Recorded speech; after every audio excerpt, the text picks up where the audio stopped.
Yes, good evening. And we're going to start off real quick with TC making it rain with the 10 Mm. piece. Even before the show goes live. Thank you, TC, with Love the it. fire emojis. Keep it up. Thank you, thank you, thank you. And welcome back to episode 423 of the Purple Rain podcast. Just stay with me for a sec.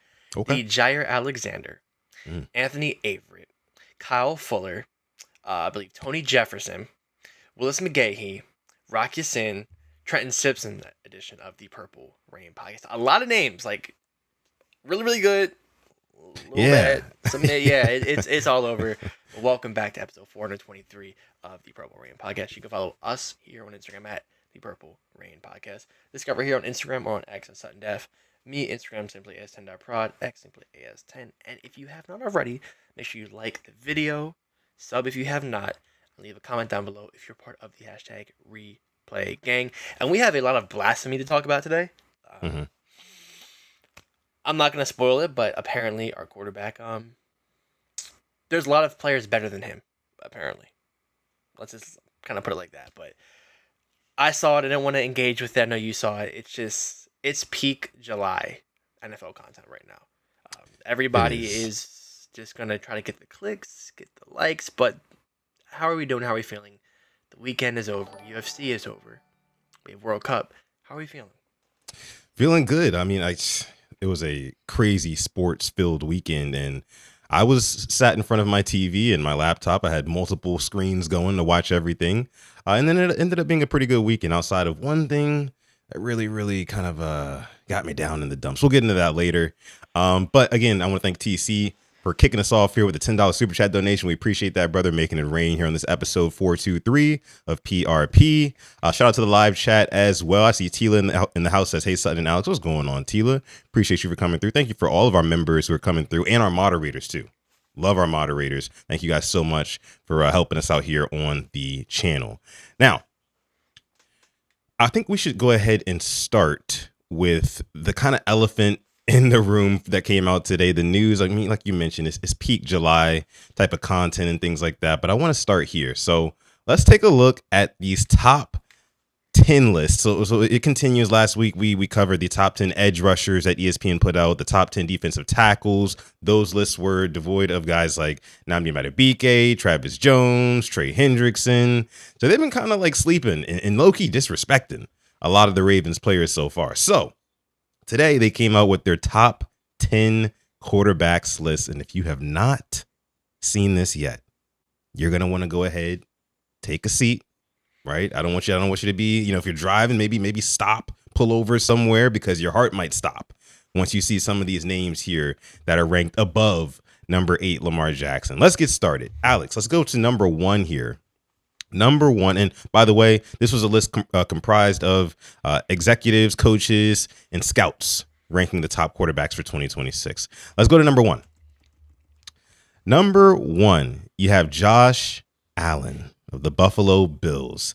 Highest ranking that he got was 1, obviously, and the lowest ranking that anybody gave him was 4th in the league. So everybody is general consensus that Josh Allen is a top 5 quarterback, but they have him ranked here at number 1. And I just want to read some of the description that they have here before I toss it to you, Alex, and ask you if you think that it's actually deserved that Allen is number 1. But they said Allen has long pushed to supplant Mahomes, but he had to fight for every vote to finally make that happen.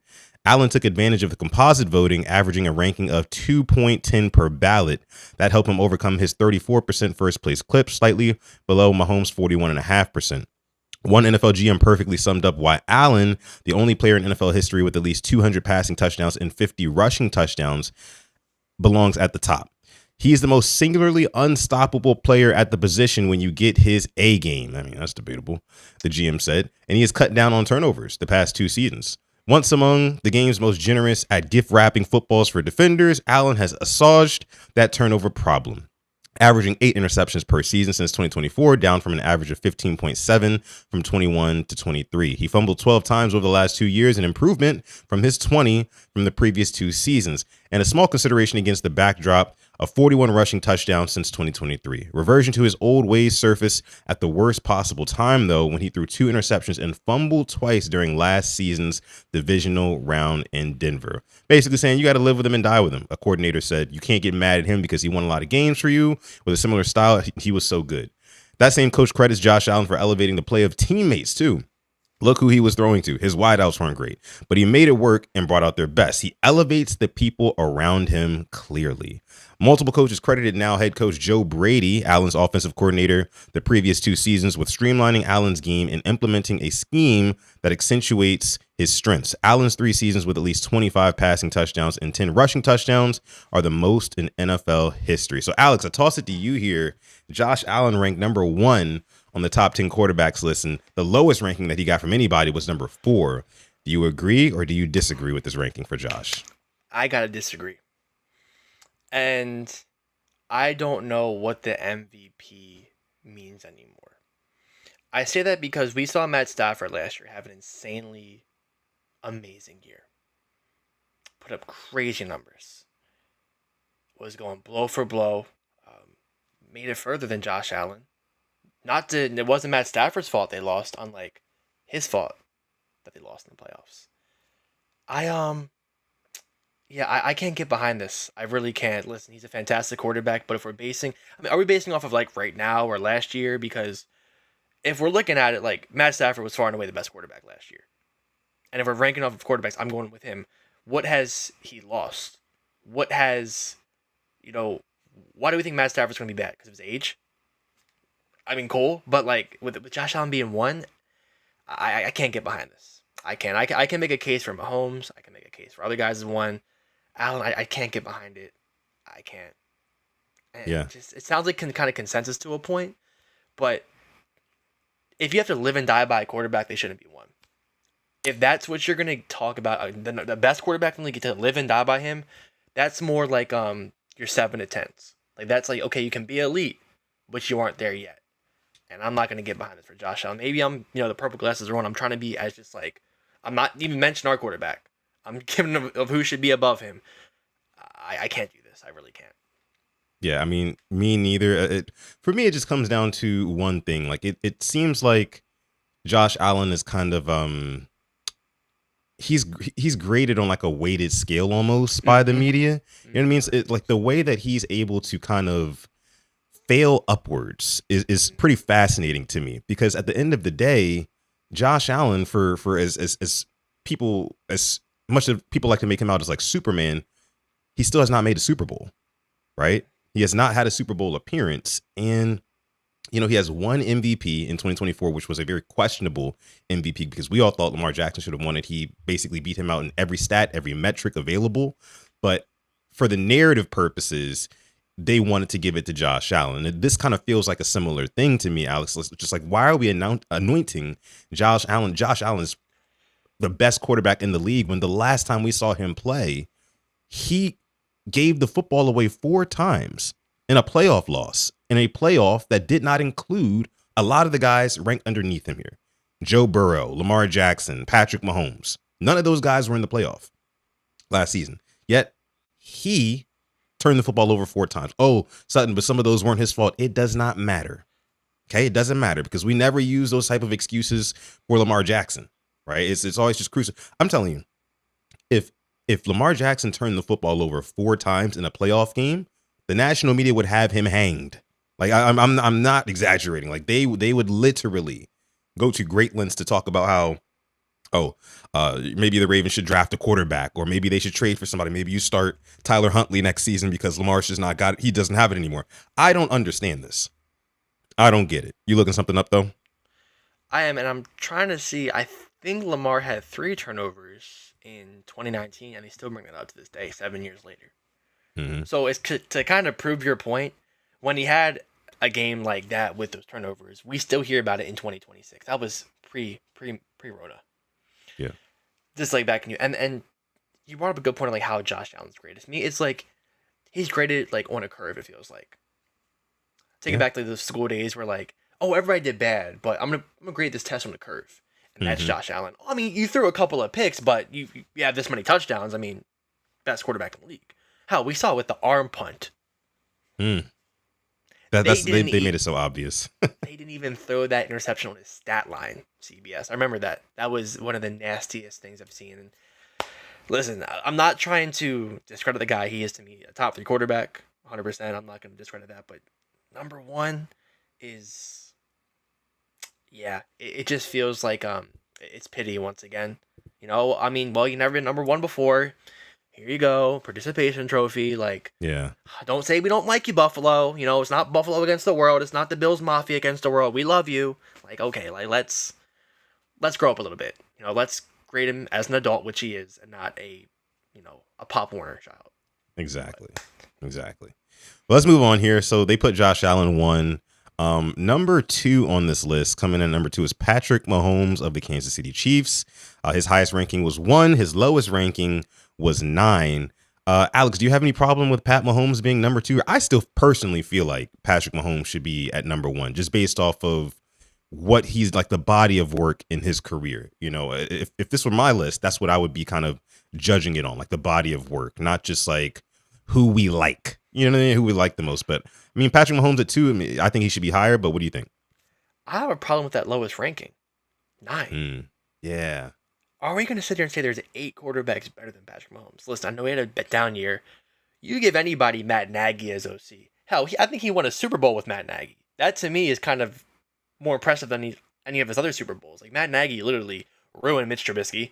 He's ruined offenses, and the fact he's going to ruin New York Giants. We'll see that next year. We'll talk about that as the season goes on. Mm-hmm. But to put him as the 9th quarterback, I'm sorry, that just makes no sense to me. I have no problem with him at 2. To me, he's still at the 1. A down season or 2 isn't going to really change what I saw with my own eyes. How many years in a row where he literally is a Grim Reaper. Like, I hate playing him because he always has our number. He's just that good. And I think their offense will be better this year. I saw Tyreek's probably going to go back to them. Eric Bieniemy is there. It's like they're getting the band back together. Right. Not sure how good they'll be, but he'll definitely be back to like those numbers where it's like, all right, that's the Mahomes we know and love. Yeah, I'd probably put him 1, but 2 I'm fine with. Just that lowest ranking as 9 is really nasty. It's insane. It's insane. Like, bro, you cannot show me 8 NFL quarterbacks who are better than Patrick Mahomes. Just no, absolutely not. But keeping it moving here, Patrick Mahomes number 2. Number 3, none other than the most recent MVP himself, Matthew Stafford. His highest ranking was 1. His lowest ranking was 5. And I think a lot of this is because, MVP last season, and he also had a really, really good year. Of course, like you mentioned, I think that he was probably the best quarterback in the league. 4th season in NFL history with at least 46 passing touchdowns and 8 interceptions. That is a phenomenal year. It is a phenomenal season for Matthew Stafford. Yes, he enjoys some really good weapons, but he is a big reason why that offense goes. So, I'm really not mad at Matthew Stafford. I mentioned like body of work. The dude has a Super Bowl. He's knocking on the door for another one, right? Especially if this whole Aaron Donald thing comes to fruition. If he comes back, we just talked about that before the stream. But I like Matthew Stafford here. I think he's kind of perfectly placed. You? Yeah, like I would probably put him higher than Josh Allen, but I mean 3, I'm not mad at it. 46 touchdowns, 8 interceptions. And you know what? I'm gonna be that Ravens fan. Lamar 41-4, and he had some rushing touchdowns to go with it. Mm-hmm. It's just I think that's why we won't shut up about it, because we see other MVP years and we see our quarterback's MVP year and we see what he did with they talk about Josh Allen and his weapons. I mean, we see what Lamar did with guys on their last leg. But going back to this, yeah, Matt Stafford at 3, I'm not mad at it. Lowest ranking at 5, I am very mad at, because if you're putting the MVP as the 5th best quarterback, just months removed of 46-8, and really not losing anybody on the offense, it goes to show I think we have to stop crediting these writers, these bloggers, because they don't know much more than us. And I've really experienced that this past, I say, 8 hours with the whole Lamar Jackson stuff as well. Yeah. Don't ever let people tell you that you don't know ball because you're not, NFL exec or a scout or a former coach or whatever. You know what I mean? Like, it's clear and obvious that these people don't have, they're not more credible when it comes to talking football than a lot of us are. So, and this was kind of eye opening and shows us that here. So Matthew Stafford is number 3. Number 4, probably the most surprising one to me. Okay. You ready for this one, Alex? Number 4 on this list is going to be Joe Burrow. That's right. AFC North rival to the Ravens, Joe Burrow of the Cincinnati Bengals. His highest ranking was 1, and his lowest ranking was 6. Now, when it comes to Joe Burrow, and let me start it off by saying this. You guys know how I feel about Joe. I think that he is a very, very talented quarterback, even though he's in our division and he's our rival and things like that. And we got to play him twice every season. I still really, really like Joe Burrow as a quarterback. With that being said, Burrow has no business sniffing the top 5 right now. If I'm talking about body of work, if I'm talking about just this past season, he has no business being top 5, or at least above Lamar Jackson, who we'll get to in a second here. Because again, last year, what did he play? Like all of 3 or 4 games? Then he missed the rest of the season. It hasn't been to. He came back. He came back the Thanksgiving game. Played a couple of them. Right. Once they got eliminated, once we eliminated them and shut him out, Zach Orr's defense shutting him out, he sat. Yeah. And so with him being banged up as much as he is, with him missing the playoffs for the past, 4 seasons, I think it is, Alex, what are we really holding on to here? What are we hanging our hat on that tells us Joe Burrow is a top 5 quarterback? I don't understand that. Like, Lamar Jackson's been more available than Joe Burrow, right? He's had better statistical seasons than Joe Burrow. He destroys him in the head-to-head matchup, right, when the Ravens play the Bengals. So, again, what are we talking about? It's almost as if people in the media like to treat Joe Burrow like they won that Super Bowl in 2021. But fact of the matter is they lost. They lost. I mean, I don't get this ranking at all. It actually infuriates me. I've had time to kind of stew on it all day, but what are your thoughts on Burrow at 4, man? Because I can't. I like him too. I think he's a fantastic quarterback. I think you take him as a franchise quarterback if you were starting a franchise, he fell in your lap. With that being said, this is not me being a Ravens fan. This is me being I'm looking at the stats right now. Men lie, women lie, numbers don't. He has as many full seasons as seasons where he's missed, I believe, 6 games. He has 3 seasons where he's played every game. The other 3, he's played 10, he's played 8. On a 17-game average, 9-8. 4,500 passing yards, 35 touchdowns, 11 picks. 9-8 on average. Now, he's had the luxury of having the best wide receiver next to him. Yep. And where should we put T. Higgins? Top 20 to be safe? Yeah. I think that's fair. 2 top 20 receivers, 1 being number 1. An offense built around you. And you still have missed the playoffs. I know the defense, I get that, but we've seen the Ravens have done with some pretty bad defenses. All right, we're a Tyler Luke kick away from making it with this defense we had last year, with our quarterback missing a bunch of games and Cooper Rush playing.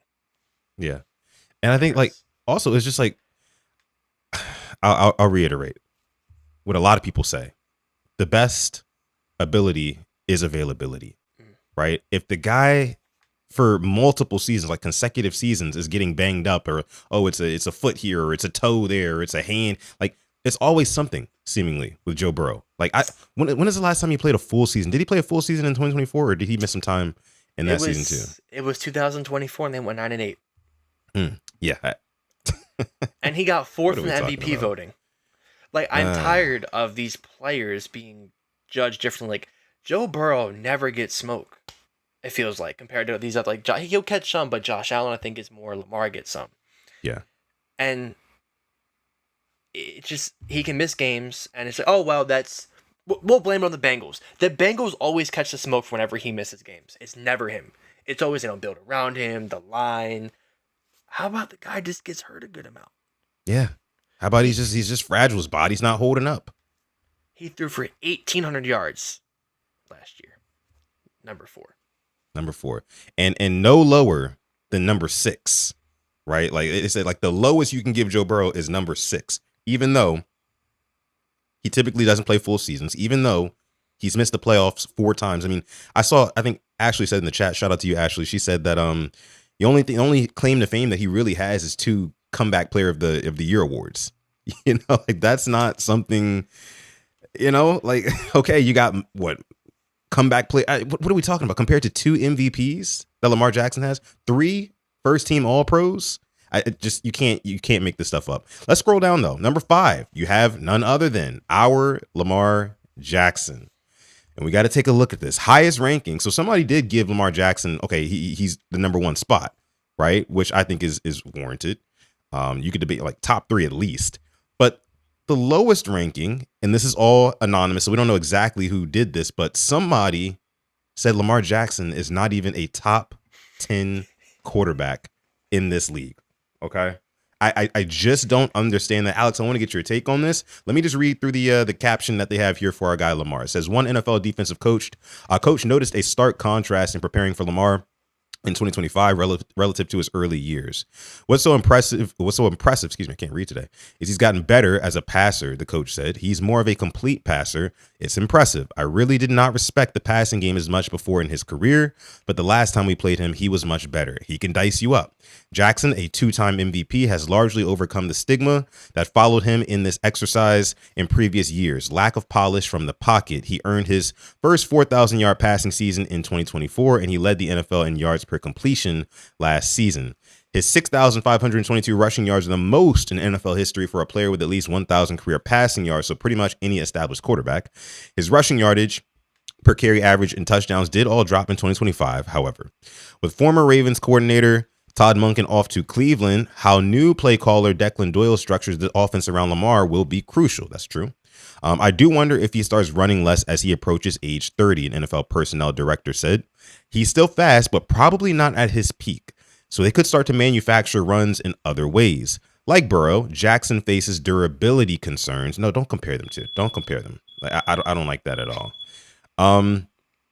Sorry guys, the smoke detector's going off in my house. I think my girl is cooking something.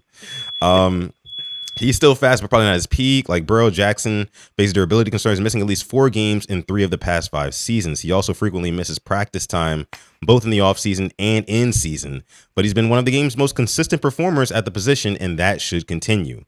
I expect him to have a big year, an NFL personnel evaluator said. This is like a contract year for him coming up.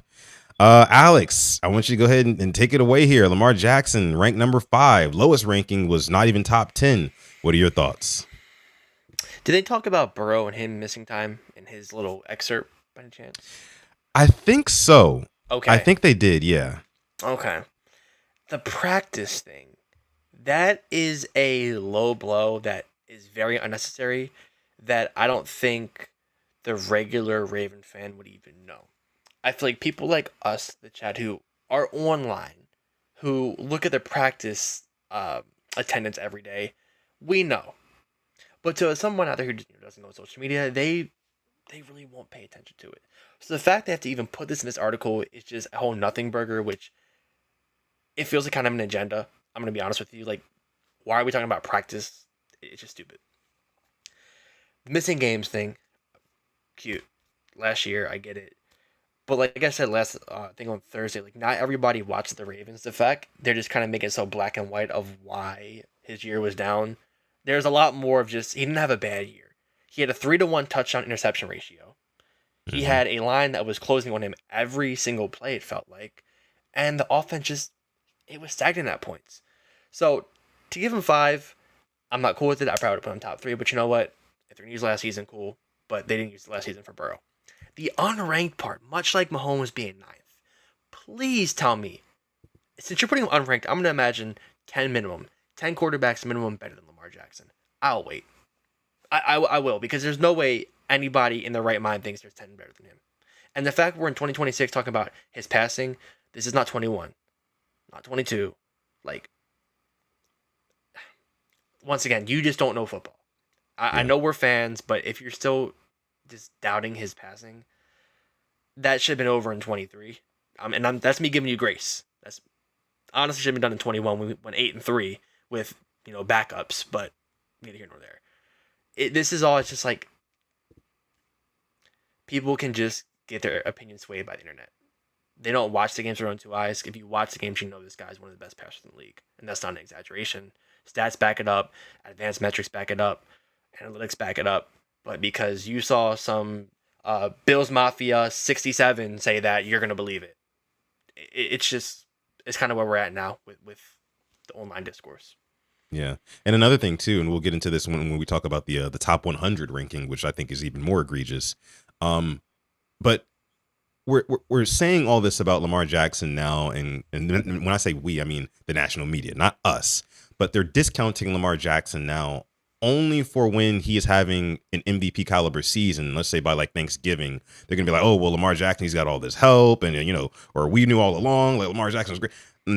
No, I'm just like I'm keeping this Rashad Bateman book, this Bait Hate book. I'm keeping, in my mental here, all of these people in the national media who had all these things to say about the Ravens, all these things to say negatively about Lamar Jackson. That is keeping the receipts, because they will shamelessly try to turn around and act like they never had these types of takes, So we will not allow that to happen.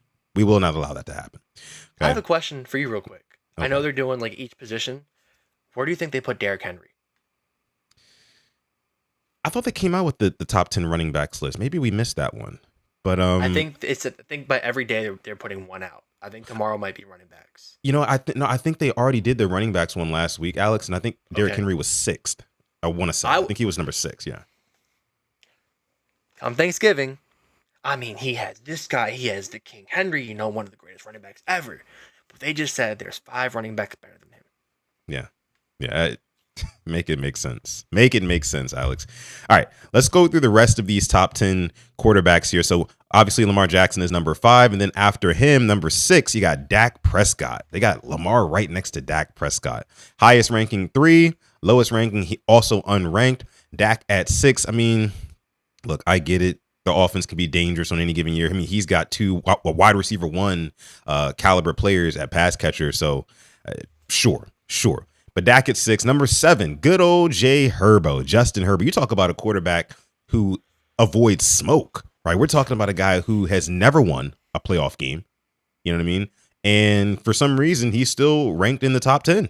Highest ranking was number 5 here. That's Justin Herbert. I want to run through the rest of these, and you let me know what you thought about 6 through 10, Alex, as a whole. Number 8, you got Drake May.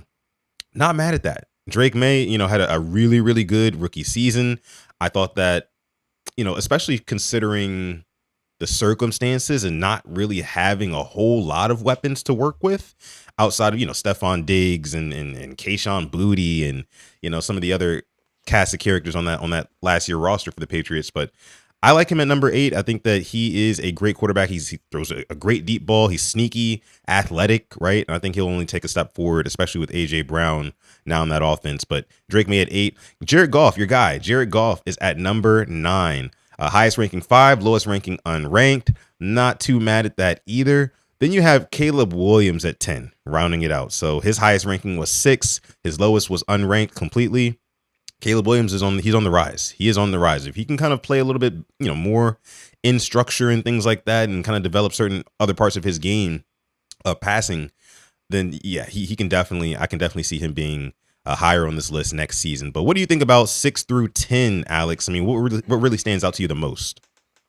I'm gonna be honest. It's either Herbert or Goff. I wouldn't put Goff my top 10. I'll be honest with you. I think maybe they looked at the OC struggles from last year and they gave him that grace, but somebody putting him at 5 is absolutely insane. Not even I would put him at 5, and that's me being a fan of him. I'm wondering here, and I know Herbert's there, and I could ramble about him for days. How he kind of just about coddling babies. And I say Josh Allen, that's Justin Herbert. He literally is getting coddled in year 6? Yeah, it's like, you're a grown ass man now. Let's take the bottle out the mouth, give him a cup, let him drink, because this is nasty. He gets all these excuses. I mean, Jim Harbaugh is supposed to be a savior. It's now been 2 years, no playoff wins still. We're waiting. None. We're waiting. Got blown out by the Texans in that first game with Jim Harbaugh. Where's Jalen Hurts at? I thought he would have been on here, but I guess he's not even in the top 10. I mean, you talk about, because they're mentioning with guys like Jared Goff, like, oh, he's just a winner. The guy just wins and Jalen Hurts does that too, right? I mean, for as much smoke that people give towards Jalen Hurts and the Eagles, like He's a really good quarterback, very consistent, very steady. You know, I get it. Like throwing to certain parts of the field last year, he wasn't the most efficient, wasn't the most effective, and that might have been one of the reasons why AJ Brown won it out and things like that. But at the end of the day, this man has a Super Bowl win to his name, right? And 2 Super Bowl appearances, almost has 2, and he's not even in the top 10 right now. I mean, it's asinine to me. I don't understand that. And then you have Jared Goff, who. I mean, I think the highest they've reached is what, the divisional round, the Lions. They made the championship, and then they made the championship in 23. I remember because the Ravens and the Lions both lost their championship games, and that was not a good time. Who did they play in that one? The Niners, because they went for a fourth and goal. Dan Campbell's nuts got super big, and it came back to bite him. Yeah. So I mean, again, I don't really see. I mean, again, I'm not mad at Jared Goff being at 9. You know, but I might have put him on my personal list, maybe in like that 11, 12 range. There's a couple of guys that I'd probably rank above him. But yeah, I mean, to me, what stands out the most, I think I said it. Yeah, I mean, it's definitely going to be the Justin Herbert thing. Definitely the Herbo thing. What's up? I just don't get it. I don't listen. He could be in your top 10, but 7 above some of the guys he's above, like winners, like you said, Jalen Hurts. Hell, Sam Darnold. I mean, he's had now back-to-back good years at quarterback. I think he deserves a shout. Yeah. You just talk about like a quarterback who wins and doesn't make a lot of mistakes and things like that. I mean, Sam Darnold, you'd have to kind of give him the nod, no? Over like a Jared Goff. Back-to-back 13-win seasons with 2 different teams. Hey, come on now. When Geno was there, did they even make the playoffs? Yeah, at a certain point, we got to start putting some respect on Sam Darnold's name. As hard as it is to do, because like, you look at body of work, it did take him being a little bit of a journeyman for him to find like his home. But he's produced a Super Bowl since then. You know, obviously the defense was a really, really big part of why the Seahawks got it done. But hey, Sam Darnold was steady. He was steady, right? And that's all you can really ask for out of your quarterback. Make the plays when we need you to. Don't make mistakes. Yep. And that's what Sam Darnold did. That's what Jalen Hurts did. But maybe they're looking at those guys more of like game managers, and I don't know. That's a good point. Maybe that's what it is. But yes, alas, that was the top 10 NFL executives, coaches, scouts, QB list. Of course, like I said before, Lamar Jackson clocks in at number 5 on this list, behind the likes of Joe Burrow and some other couple questionable names. But hey, listen, neither here nor there. All we can do is wait for September to come and for Lamar Jackson to prove the entire league wrong once again, which is crazy. He has to continue doing this, but we move on. So another list that has been in the news recently is this top 100 players of 2026 list, as comprised by the NFL. And I think it's players who actually vote on this, isn't it? Isn't that right, Alex? Yes. I want to say yes. The players vote on this, and as you can see, Lamar Jackson is clocking in at number 69. Number 69 on the top, NFL top 100 players of 2026. I'll play the little snippet here. I don't think we should get copyright or anything for that. I'll just play it in here real quick. If you're just watching as a fan, watching highlights and stuff, who do you turn on? Who do you watch? Who do you like checking out? In the NFL. Player. Yeah. Oh, Harold Fannin. Growing up, I used to be a Lamar fan. If I was like just to click on. By the way, but I say it weirds me out when people say that like growing up I was watching Lamar Jackson. It's like, how young is Harold Fannin? I could say, I was watching Lamar in Louisville when I was like in late teens, but I was in college when Lamar was at Louisville. I wouldn't consider that like growing up. He's 21. He's 21. Yes. Yeah, so he was like before. Okay. Yeah. I could see that, but it's just crazy that it's been this long. Lamar Jackson, he's getting up there, because a couple guys say that about him. They watched him growing up and stuff. It always just trips me out. But maybe it's just me getting old. Click on anybody's highlights, it'd probably be him. Pocket collapsing. Lamar escapes. Goes back to the left. Throwing towards the end zone. It is caught. But, come on. I'm obviously watching my own highlights. And boy, Lamar. Let me speed it up a little bit. How about Lamar Jackson? Yeah, Lamar's special. I think he's so dynamic to what Baltimore does when he's on the field. Just the threat of his run mobility. Yeah, the way he can still open up the passing game as well. So he's tough for us when we have to go to Baltimore. He can do everything from anywhere. Look at Zay. In the pocket, running. If that's not a threat, I don't know what it is. Jackson, nothing around. Out of the pocket, across the field. Likely. vintage Lamar. My favorite thing is being able Somebody really said that this man was unranked in the top 10 quarterbacks. That's crazy. to watch him on the sideline and glad I'm not chasing him. Hell yeah, L. Hell yeah. There's no way. He loves his tight ends. He loves his targets downfield. Pass is caught by Andrews for another touchdown. Me and Mark When you're Andrews have a dropping big back on year. third down, and you think everything is sweet, and all of a sudden, he's just sliding out of the pocket, and you realize that you can't catch him. That person can't catch him. This person can't catch him. Unranked by the Lamar Jackson has been playing through Unranked, by the way. 68 players better. A lot of people said 68 he wasn't players quarterbacky better. enough. I think he's proven those people wrong, but more importantly, he's proven his mom and him right. Now that was a bullet throw by Lamar Jackson. What's up, man? To all the noise, but you're the best quarterback in the nation. Wow. So you have players who are saying you're the best quarterback in the nation, but then apparently the players turn around and rank him 69th best in the league. Like, you cannot tell me, like you said, Alex, there are 68 players better than Lamar Jackson. I mean that makes zero sense at all to me. Basically, you're saying there's you can make a whole roster and then some of players that are better than Lamar Jackson in this league, when he has proven time and time again. I mean, this is a guy who has 2 MVP. Let's just start putting some respect on his name. We don't talk about enough how Lamar Jackson is probably one of the only players in the league. I think you can probably say the same thing about guys like Josh Allen too, just to give him a little credit there. But when you are totally right defensively, when you are totally defensively sound against Lamar Jackson, you can still end up being wrong, right? He's the one player, like one or maybe a couple players in this league that have that equalizing ability. And you're going to tell me, because I'd love to see who else is on this list. You're going to tell me there's going to be a lot of names, 68 of them actually, that don't do the same things or don't provide the same value that Lamar Jackson does. Alex, what do you make of this 69? Oh my goodness, man. I still can't believe it. The fact that they're going to act like because of 1 year when he missed a couple of games, still was able to get his team in a position to make the playoffs, dropped 67 spots from number 2 to number 69. I want to know how many quarterbacks in here are better than him. And we'll see it, as the weeks come on. I kid you not. If number 0 is on this list above him, throw it out. Rip it up. Burn it. Because he's just living off of name at that point. Who, Roquan? Yes. And I know he'll be on this list. More than no likely. doubt. The Yeah. only player that now with this should be on this list is Kyle Hamilton. That's the only person I feel like should be from the Ravens on this list if we're going to put him at 69. Yeah. But I know there'll probably be more than him. I feel like we sometimes maybe talk about him too much. We are talking about him too little at this point. I know what I see when I go to games. I know you see when you see him in person. Like, if you haven't watched him in person, if you can, do it. Yeah. Because the TV does not do it justice. But 68 players better than him. I'm just struggling to believe this is real. Can't make sense of it all. I can't make sense of this at all. Yeah, and we'll see as the days go on which players they rank above Lamar Jackson. It's just gonna all be like so. I'm just gonna be laughing. I'm just gonna be like looking at my screen and just like laughing. It's like, bro, there's no way that you're ranking.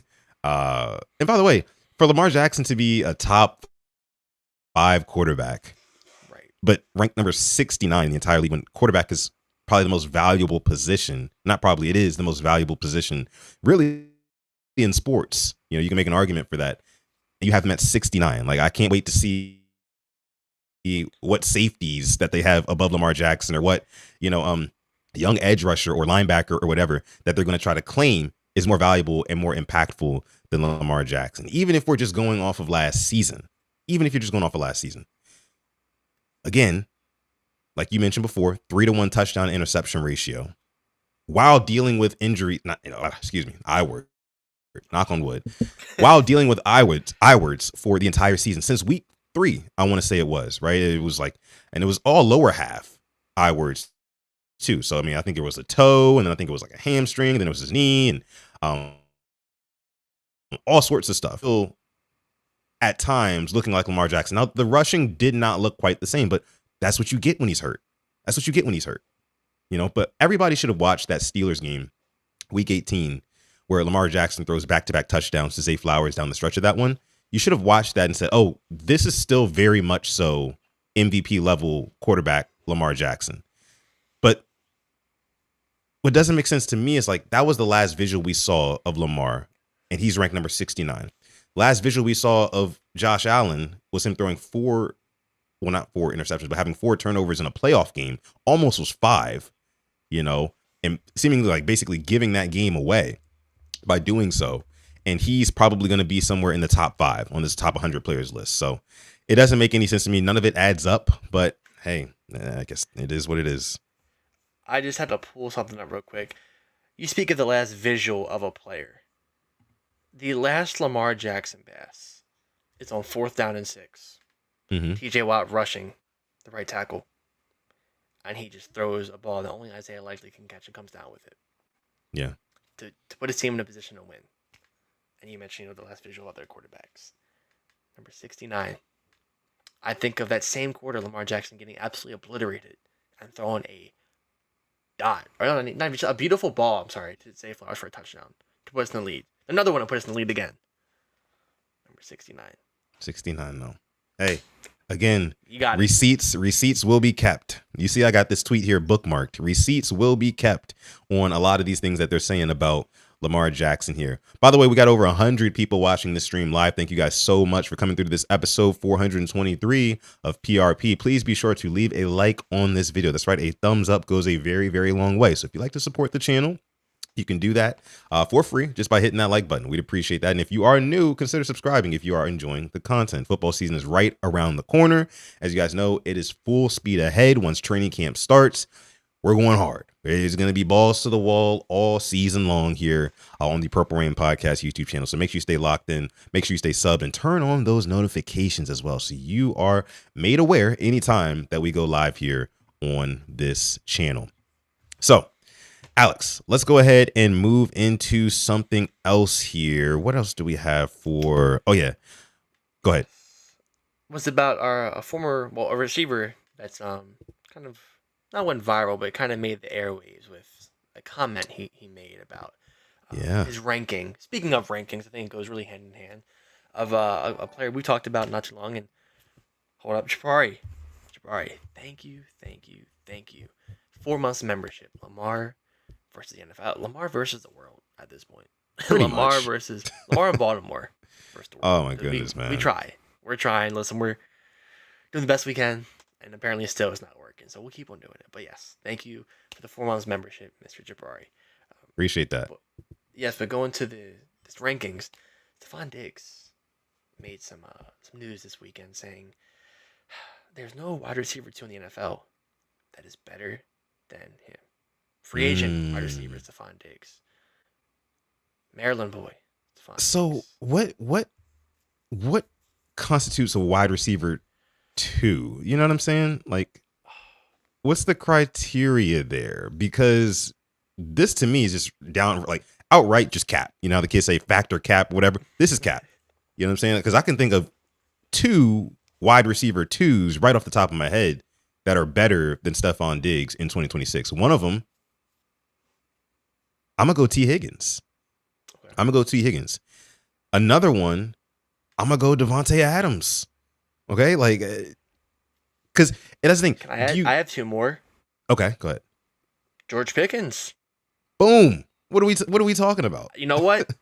DeMonta Smith. He was a 2 last year. Last year he was a 2. Yeah. Now he's a 1. But I think he's trying to get. I get the point he was trying to make, but he could be like, there's not many wide receiver 2s better than me, But to say you're the best, because you were a 1 last year, you weren't getting wide receiver 2 targets. You were getting wide receiver 1 targets. Hence, your productivity. Right. You put that down, you're gonna have good numbers still, but like you said, Tay Adams, Higgins, they're not getting what Jamar's getting, what Puka's getting, but they're still making do of their targets. I love to see the target share of kind of like what he got compared to actual receiver 2s, and you can kind of compare the stats there. But this is cap. Yeah, definitely cap. I see Afia says in the chat, I mean, he's supposed to say that about himself, and you're right. But we don't have to accept it as law because it's just not the facts here. I mean, he, like you mentioned, had a pretty large target share last year. He averaged the same amount of targets as Zay Flowers did on our offense, and that's around 6 targets per game.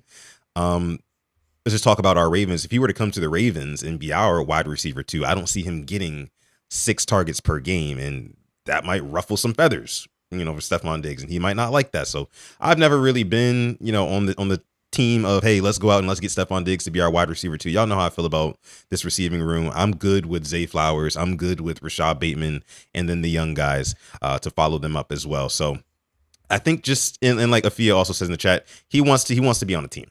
He really wants to get. He's that like older.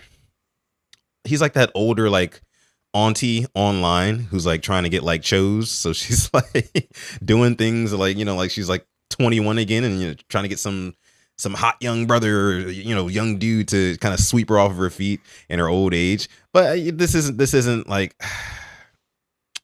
if I'm Stefon Diggs, man, I'm just keeping my mouth shut. I know somebody eventually, I think when training camp starts, somebody will see that, hey, look, our wide receiver room isn't where we really want it to be. Let's just go hit up and kick the tires on Stefon Diggs. I think he'll end up playing on a team this year, but making statements like this, I mean, come on, man, just flat out not true.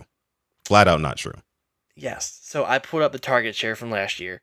Stefon Diggs had a 21.16% target share. Yeah. So number 15 in the league.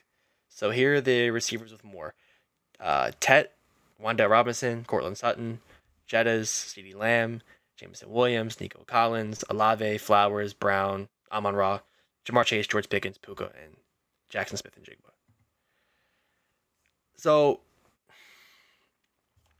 but there's guys under him with less target share who kind of had the similar or better numbers. So to his point, I get it, but you're still a damn good receiver. You'd be top 5, I think, as a receiver too. Yeah. You could become a receiver 1 at a point if somebody goes down, which is the beauty of it all. Could. Yeah, it's totally possible. So, I mean, salute to Mr. Stefon Diggs. Hopefully he gets on a team. I don't want it to be the Ravens. I see some of you guys in the chat disagreeing with me, saying, anything that we can do to improve the roster. We're trying to win a Super Bowl. It's my guy Stretch626 says that. I understand. I just don't think, like I've been saying the past couple of weeks, I don't think the juice is worth the squeeze on Stefon Diggs. The money that he's going to demand for a 1-year deal is going to be a rental.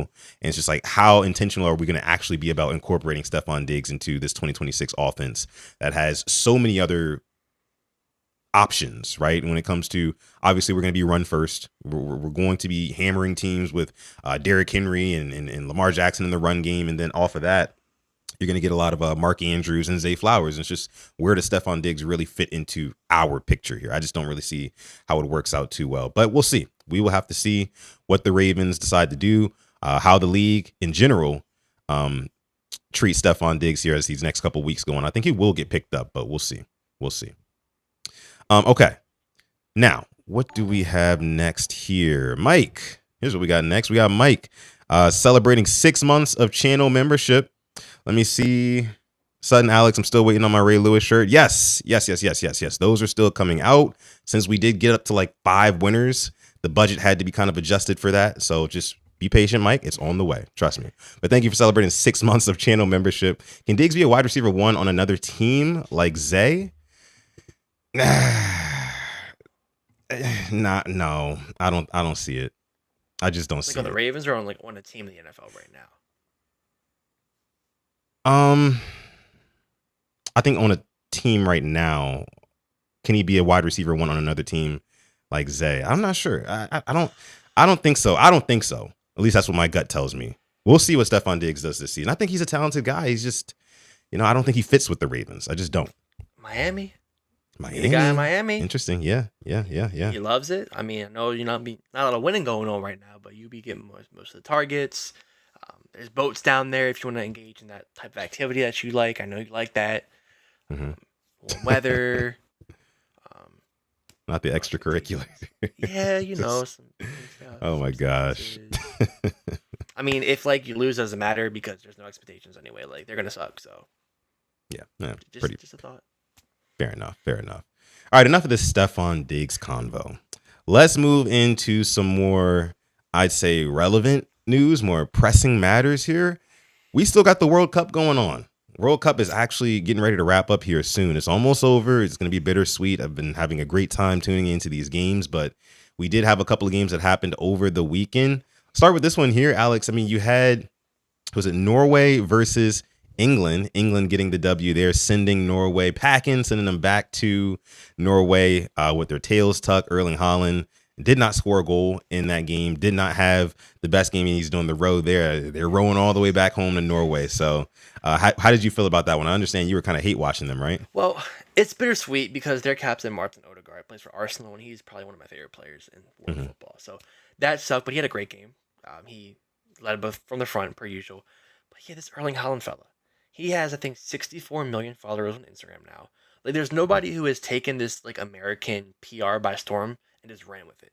He has probably improved his stock the most. I know people are going to be watching City because of him, Man City, that is. Fans of him, and I mean, good for him, but what happens is in these games when he cannot get the distribution he likes and the ball that he likes, he tends to go ghost. And listen, he tried, but one shot on target. He committed a foul, which ultimately overruled a goal. That's kind of what happens with him. He's the second best striker in the world for me right now. If you want to put him one, I'm not mad at that. But that's kind of his gripe. That's where he has to be better. But I think they made it further than they expected. But I think Haaland put a cap on where they could go. He already said they wouldn't beat France. He said we didn't expect to beat Brazil. So now when you put these expectations, kind of just not even that, you put a ceiling on where you can go. Obviously, you're not going to win it all. You're already saying, well, we're past where we expected to be. Everything's just like a crapshoot now. No, you're a professional footballer in one-off games. Anything can happen. We see it in the NCAA tournament. Anything can literally happen. 16 can beat a 1. Norway had enough talent to beat England. They didn't. But overall, I think the better team won. I really do. I think England withstood the pressure that Norway brought on, and they made the right subs. They are, moving guys around, and that's what won in the game. Jude Bellingham popped up in the right spot. They defended like crazy. Good for England, but for Norway, they won the hearts of the fans here in the U.S., so they won in a different way, but good for them. And yeah, England on to the semifinals against Argentina, so I'm happy for England. Yeah, that should definitely be a good game. Now, we were talking before the stream started about Erling Haaland and kind of like his kind of flaw in his game. And I saw it ever since you said it. Like I noticed it more often. It became more and more blatant. Does this guy Erling Haaland create offense for himself? We don't really see it all that often. Most of his goals, I feel like, I could be wrong, but most of his goals, it feels like they've been coming off of like a great pass where, the ball's like right there, pretty much right there at the goal. And he just kind of like taps it in. It's like he's catching a lot of like almost like alley-oops. He's kind of like the Blake Griffin of, of the team. You know what I mean? If it's not an oop, then is that disrespectful? A little. I mean, he is a fantastic finisher. I think the header he scored against Brazil was one of one. I think he's probably the only player to score that header. The second goal was all him. But there's games where if they go down, he just gets frustrated. I've seen it with City a lot. Like, when the going gets tough, you got to step up. You got to win these games, and you got to be that guy. And he needs the ball fed into him. Like, he's not the best dribbler. He has strength. To me, I compare him to Shrek. He's like the human version of Shrek. He's huge. He's strong. Like, he's able to, put the ball anywhere in the back of the net, but he just needs that help. And when he doesn't get it, we see it. That's the main reason I think City didn't win the league this year. They weren't at their creating level that they've been in years previous, and he wasn't able to really turn up in the run-in those final games. So I think, like I said, if anybody won, it's him, because his image is larger than life. I cannot believe anybody it's him, because he's been one of the best strikers for the past 4 to 5 years. But his flaws came in this game, and I can promise you can look back to the World Cup final in 2022. Mbappe put the team on his back with France. He made goals out of nothing, brought them back, took him to extra time, and took him to penalties. That's the difference, and that's why I think I'm taking Mbappe over Haaland. 2 different players, but I know when the going is tough, I'm trusting Kylian to get that goal for me. Yeah. Or set up a goal. And speaking of France, like you mentioned, they take on Spain tomorrow, right? I mean, that should be a hell of a game, to say the least. I cannot wait. I mean, I always just love watching Kylian Mbappe play. I think he is brilliant. He is a genius on that pitch, and like, there's not a whole lot of guys who match up to him skill wise, right? Like, he almost reminds me of like a I don't know. I keep relating this to other sports. He kind of reminds me of like a Kobe Bryant type player, where like you can just kind of put the ball in his hands or at his feet, no pun intended, but and he can just kind of go make something out of nothing. He can make something happen for his team at any given time. And I just love that about him. I cannot wait to see. What time do they play tomorrow? Is it like midday? One of those midday 3 games? o'clock, so 2 o'clock your time. Yeah. Gotcha, yeah. For me, this could be one of the ones where like the semifinal is better than the final, and we've Mhm. seen that. Like, think about the Rams Seahawks game, the NFC Championship. That was far better than the Super Bowl, and I could Mhm. fully see that being France and Spain tomorrow.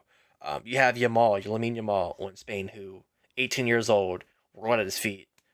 The things he's done with the ball, I don't know how he does it when he's so Mhm. young. He is unbelievable. He won Spain a Euro at 16. And then you have the their midfield of Spain is very good. They have this guy off the bench. I'm just gonna let you know right now, Mikel Moreno. When he comes on, he makes things happen. He plays for Arsenal. He won them their game against Portugal, and he won them the game against Belgium. Off the bench, 5 to 10 minutes left, pops up with a goal. If they're gonna win, it'll be something magical from him. I think France does win this game 3-1. I think Mbappe is gonna score, big game player, and France are just way too good. They're the typical like best team in the world, and if they don't win, it's a travesty. Kind of how we thought about the Ravens when they had the best roster in the league in 23. We were by far the best team, but we didn't get it done. That's how I feel about France. They have the attack in depth, the midfield depth, and defensively they are strong. And in goalkeeper, Mike Magnan's a fantastic goalkeeper. So give me France this one, 3-1. And if you want a purple rain parlay, gamble responsibly. Mbappe anytime scorer, Lamine Yamal 3 shots. Should get you like plus 150. How you feeling about like an over on shots on goal from Dembele? Oh, he's weird. But if you play it on an app where the sub off works, I would probably do 2 shots on goal for him. Because I know he'll get one. And if they bring one a sub like a Bradley Barcola, he would get one as well. So I like that.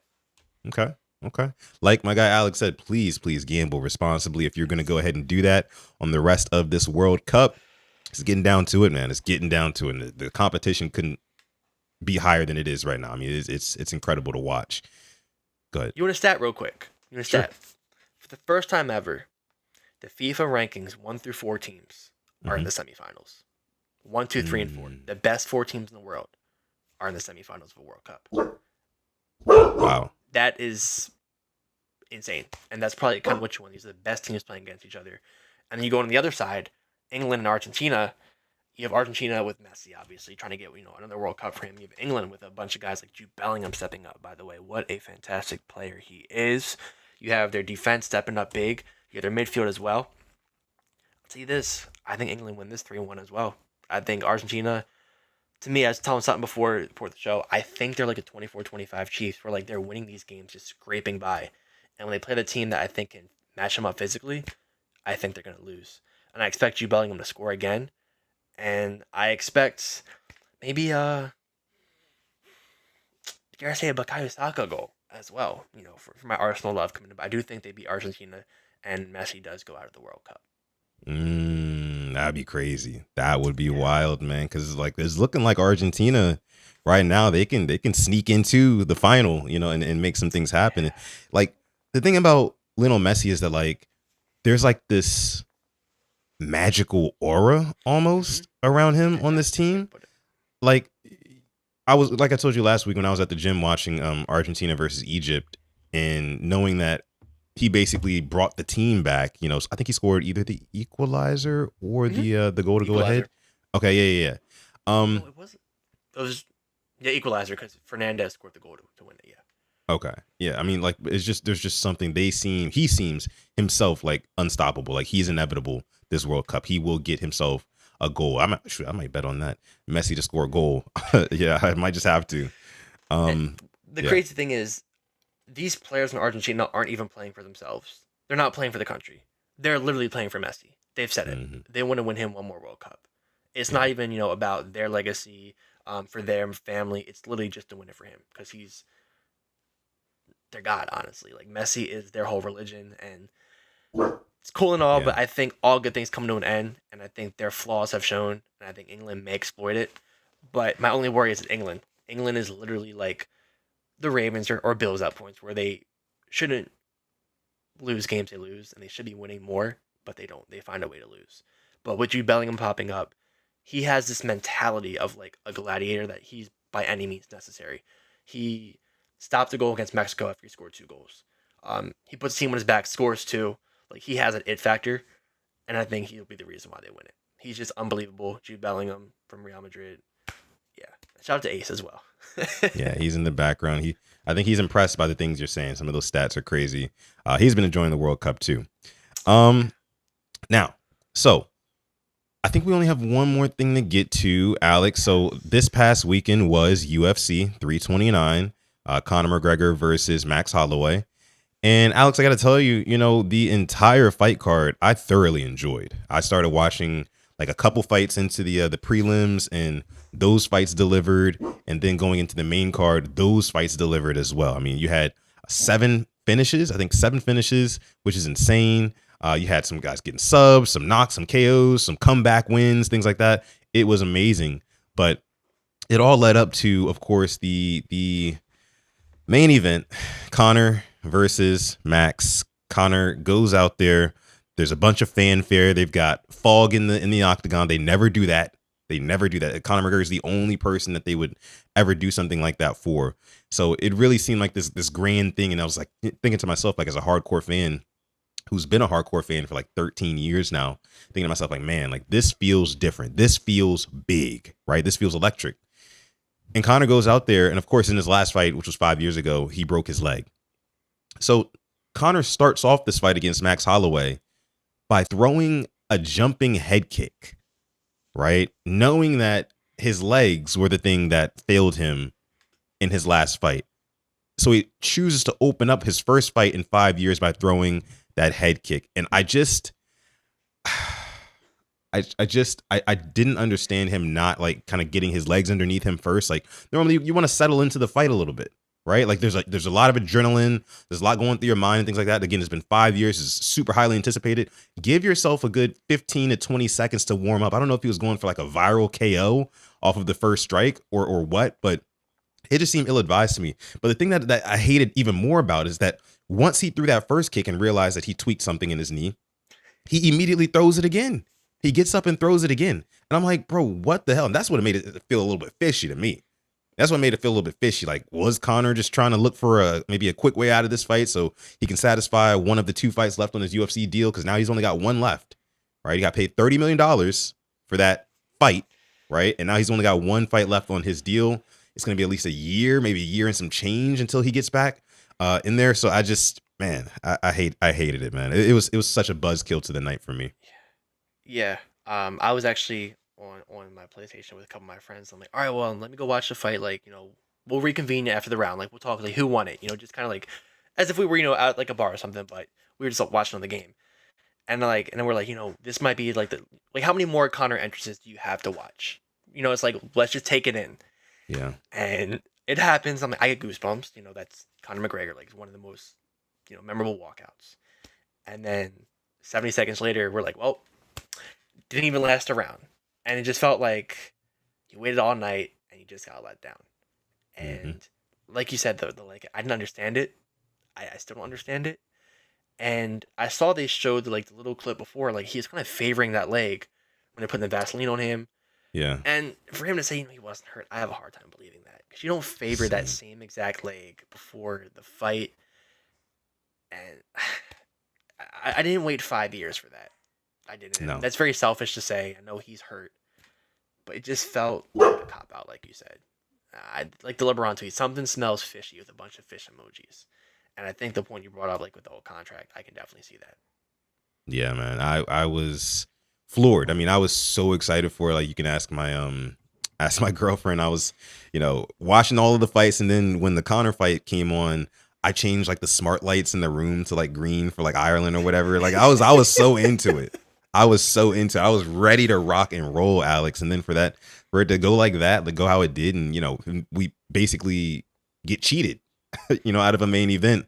It was super depressing for me. And I immediately made a video talking about how, this might be fixed or whatever, because I was really feeling that in the moment. Like I had some strong convictions about that. I've kind of like come down from that, as I've had time to think about it and things like that, but it felt fixed, and a lot of people, because that video got a lot of views, at like 130,000 views or something like that right now. A lot of people agreed with me in the comments too. Okay. So I know there was some truth, maybe some truth to what I was saying. Well, think about the money spent as well. I know Bet365 had this boosted bet. DraftKings, like kind of hyping up McGregor, like, oh, how is he, this much of an underdog? Think how much money they won. Everybody betting on him. Obviously with Holloway as well. But I saw what Drake put $1 million on him. I saw other people, lots of money on McGregor. That also, like, I think gambling has just brought us down. I know we kind of talk about Purple Rain parlays. We say gamble responsibly. Like, it's getting to the point where, like, I think you saying gambling has an effect in the way these games may be officiated, fights may be fought. It's a real, I think, argument to make now. I do. It's just gonna get worse too.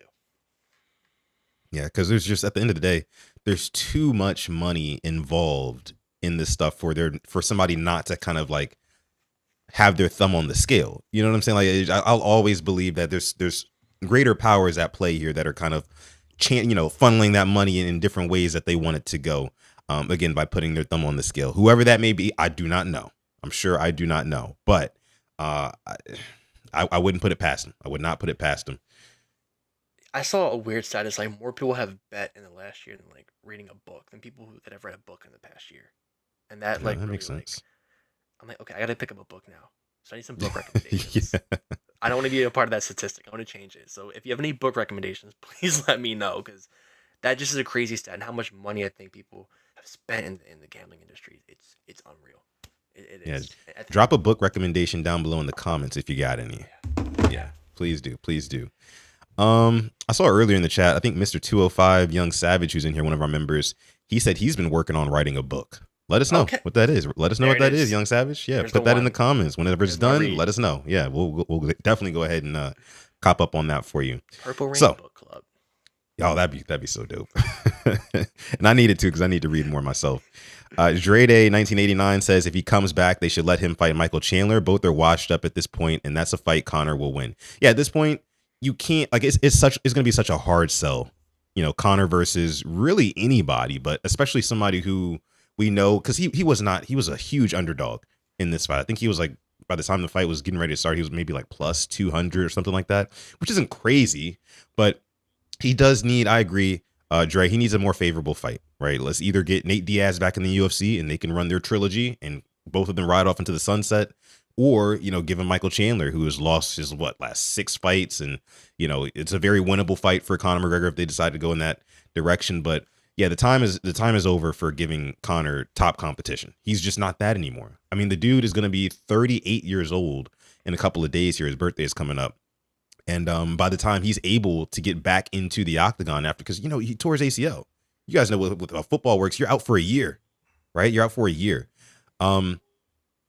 It's going to be a while until he comes back. And I think that if he does come back, they need to give him somebody who we think that he can beat. Like they need to give him somebody who he'd be favored against. That would be probably more ideal. Young Savage says it's called In the Shadows of Evil, his book. Okay, interesting. Yeah, definitely let us know when we can get that. Yeah. I see Void gave it a recommendation. Let me pull up Amazon and see how much. I might have to read that. I really just want to just read, get your mind free, get the phone out of your hand, Yeah. Let your mind just wander. But I see what was weird about the McGregor thing was the whole haircut. I think he was like an ode to last time he fought him. Yeah. Bro, you're 37 years old rocking him. Come on, bro. I don't want to be that guy, judged by haircut, but like I think certain haircuts have an expiration date. I wasn't a fan of the mohawk either. I don't know who told him that was like cool or what, but nah, that wasn't it. That was not it at all. Okay. Otherwise though, listen, a good night of fights. If you have Paramount Plus, you can go back, you can watch those fights because they were really good. You don't want to miss out on some of those good fights that happened on Saturday. I know the main event was very disappointing, but shouldn't take away from all of the other great fighters who did their thing on Saturday night. Prelim had my attention. Prelims, yeah. Gable Stevenson, he had his UFC debut. He looked really good out there. I mean, he kind of threw caution to the wind because that guy was throwing some heat back at him. And Gable Stevenson, he took it and he ended up finishing the fight with a really nice knockout. So hopefully Gable Stevenson is on his way up now. We'll see him fight some better competition here soon. But I think that the UFC is going to kind of slow walk the dog on that one. They don't want to give him anybody too good too soon and like kind of take his aura away from him, because that happens a lot with, younger fighters in the UFC. So yeah, he was good. Bobby King Green had a really nice comeback win over Terrence McKinney. Kind of weird how that fight ended, but nonetheless, Bobby Green, he pulled it out of the fire. His face was all bloodied up afterwards, but he pulled it off. We mentioned Robert Whitaker being on this card, and I told you how Nikita Krylov was no easy day at the office, and it's not. And Robert Whitaker faced a little bit of adversity in that fight, but he ends up breaking Nikita Krylov's jaw, right? And that stopping the fight, man. It was a crazy night of fights. Again, it was a crazy night of fights. I was live tweeting it, and throughout the whole entire night, like all this wild stuff just kept happening. And I tweeted, I said, with how wild this card is so far, I wouldn't be surprised if Conor actually pulled out the W. And that's what I was so hyped for, because like the chaos was in the building fully that night. But it's just kind of it was a letdown, obviously, with the him getting hurt. So is what it is, was what it was. We have another fight card this weekend. You have Dricus du Plessis versus Kamaru Usman. That's going to be a very, very competitive fight. I cannot wait to see that coming on this Saturday. So make sure you tune in to that as well. Outside of that, man, I think we pretty much got through everything here on this episode of the show. Alex, you have anything else for me before we get out of here? I don't. The home run derby tonight. I know that's always a good watch. Oh, I didn't know that. Casual baseball. I mean, if you like home runs, that's tonight. That's really it. I think we hit every nail we had to. All right. Well, let's go ahead and take us on out of here. Thank you for coming through to episode 423 of the Purple Rain Podcast. We love you. We appreciate you. And as always, stay positive and test negative, especially now. Yes. Yeah. Yes. Watch what you eat. Please. And never, ever, ever forget, even on the rainiest of days, to call God. And as always, may purple rain. Peace.